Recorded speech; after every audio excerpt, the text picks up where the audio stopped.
हमारे opposition leader जो है कौमी असम्बली में राजा रियाज साहब, वो फाइनेंशियल इमरजेंसी की बात करनी शुरू हो गए हैं। ज़रा सुने उन्होंने क्या कहा। हमने कल भी इस पर बात की थी, ज़रा आज भी ज़रा हम आपको सुनवाना चाह रहे हैं।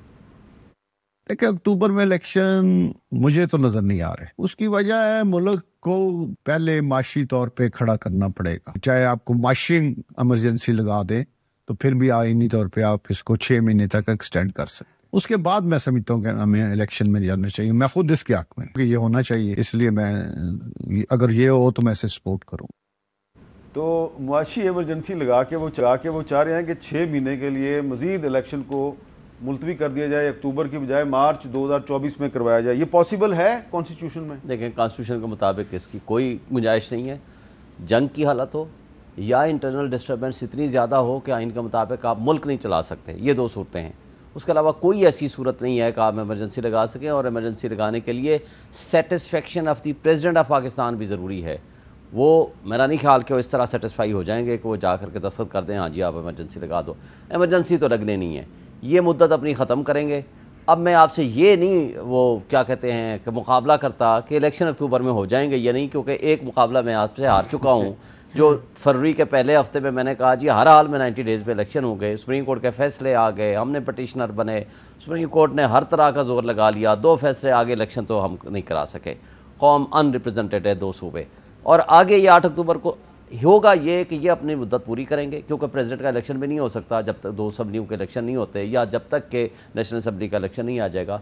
सिर्फ इस बात का इम्कान है, ये अनकॉन्स्टिट्यूशनल होगा, इस बात का इम्कान है कि अगस्त में कोई भी इंटरम सेटअप ले आएँ और उसको इसी तरह, जिस तरह पंजाब में, जिस तरह KPK में अनएक्सपायर्ड बग़ैर किसी वजह के, बग़ैर कुछ कहे आगे बढ़ाते चले जाएं कि जी इलेक्शन कमीशन पहले ही बना हुआ है, वैसे भी PDM की जमातें नहीं चाहती और हमारा इलेक्शन कमीशन नहीं चाहता, और फैसले इन्होंने करने हैं। अदालतों की तो कोई हैसियत और अमलीयत ही नहीं रही, और मेरी आपकी तो बात से मुतालबा ही रह गया है कि आइन भी यार पाकिस्तान में मौजूद है, इसको भी ज़रा देख लो। वो कहते हैं हम अपनी मर्जी से देखेंगे।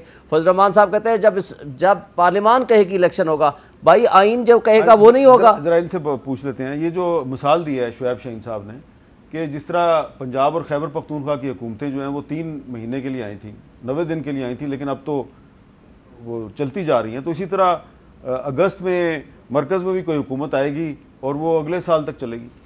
देखिए आमिर साहब, एक चीज़ बड़ी मैं क्लियर कर दूं कि आइन में ना आर्टिकल 232 है गालिबन, जो प्रोक्लेमेशन ऑफ इमरजेंसी से डील करता है।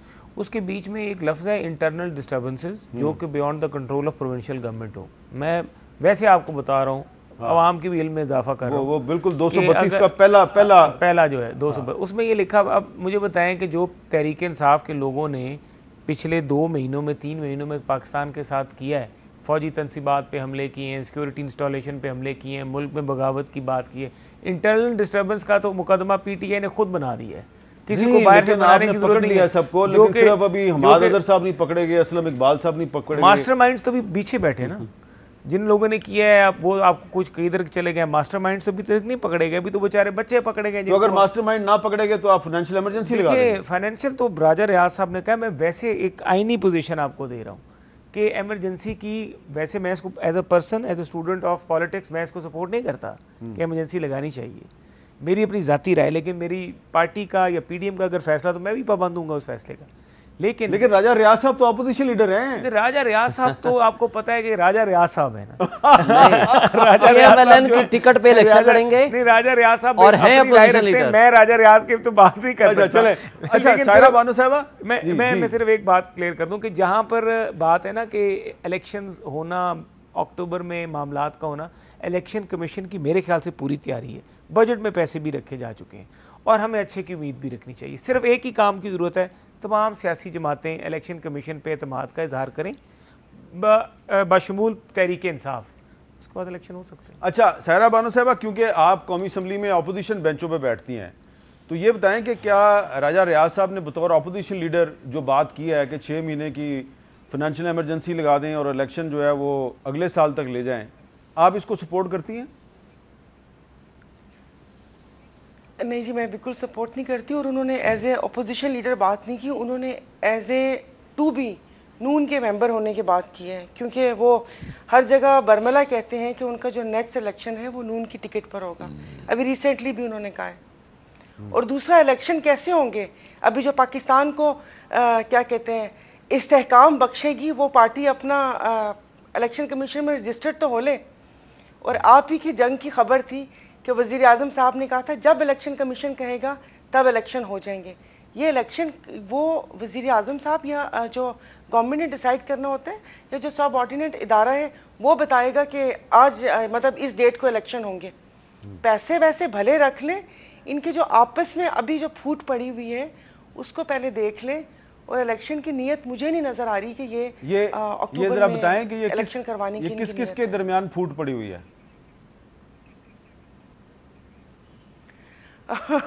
मेरे से ज्यादा आपको पता है। थोड़ा सा आप भी बता ज़ाहिर दें। पीपल्स पार्टी और नून की नहीं वो हो रही ना, सारा कुछ सबको ही पता है। अच्छा, तो अब ये थोड़ी थोड़ी सी खबरें तो आती हैं। अब ये कि ये इख्तलाफात, क्योंकि पीपल्स पार्टी तो शुरू से इलेक्शन करवाने के हक में है। अच्छा, तो ये थोड़ा जो मसला है ये दूसरी तरफ आ रहा है और मुझे उनका भी नहीं पता चल रहा। मतलब इसमें तो मुझे लगता है जैसे वो मेन जिस तरह मौलाना साहब का किरदार है, लेकिन ये ज़ाहिर है वो जमहूरियत की बात तो करते हैं ना पीपल्स पार्टी वाले। और राना सनाउल्लाह साहब का जो बयान था कि या तुम या हम, उन्होंने कहा था कि अब बात बका की उस पर आ गई है। तो वो ज़ाहिर है अब कुछ रास्ता नहीं नज़र आएगा तो ये सब कुछ होगा। ये बताएं कि कुछ ऐसा ही है, लेकिन इलेक्शन में भी जी ये बताएं कि राजा रियाज साहब जो हैं वो अपोजिशन लीडर हैं, तो आप भी अपोजिशन बेंचों में बैठती हैं, तो आप उनको अपोजिशन लीडर क्यों नहीं मानती? देखिए अपोजिशन लीडर मतलब वो पता नहीं क्यों, मतलब वो तो बी टीम है ना गवर्नमेंट की। मतलब कौन सा ऐसा काम या कौन सी ऐसी बात है जिससे उन्होंने अपोजिशन का किरदार अदा किया। तो वो तो मतलब सबने शुरू में चले आज अपना काफी सारी बातें, मीर साहब आपको तो ज्यादा पता है नहीं, मुझसे। मैं आज आप जरा हमारे व्यूअर्स को, नाजरीन को बताएं कि आपके ख्याल में कौमी असम्बली में एक्चुअल अपोजिशन कौन कौन से लोग हैं, वो कितने हैं, जरा आप बताएं ना। एक तो आप हो गई, दूसरा कौन है?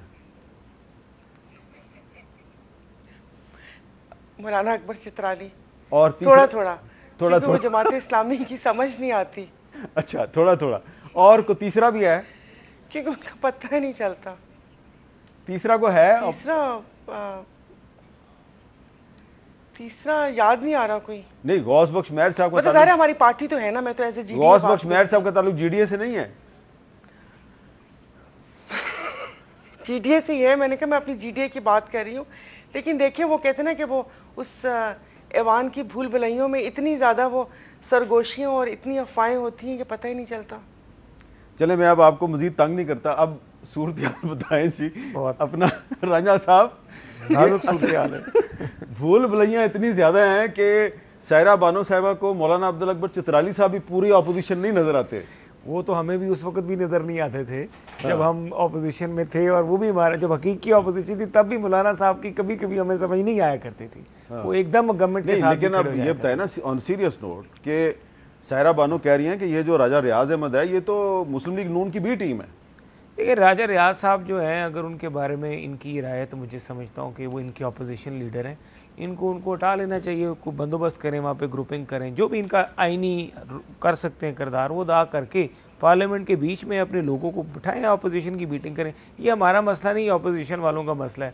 अगर उनका इन पे मिसट्रस्ट है या उनको समझती नहीं, लेकिन जब राजा रियाज साहब ये पब्लिकली कहते हैं कि मैंने अगला इलेक्शन मुस्लिम लीग नून के टिकट पर लड़ना है, तो उनको अपोजिशन लीडर कौन मानेगा? देखिए मेरे इल्म में तो ये बात अभी सायरा बानो जिस तरह फरमा रही हैं, अब मेरे से भी अब राजा रियाज साहब वाला जवाब ना ले वाला तो राजा रियाज साहब ने ये बात इस बंदा नाचीज को भी कही है। पब्लिकल स्टेटमेंट, पब्लिकल राजा रियाज साहब की जो स्टेटमेंट्स है, मैंने कहा राजा रियाज साहब अपोजिशन लीडर है, वो कुछ भी कह सकते हैं, आप उनकी आईनी हैसियत समझे ना, तो ये बताएं जी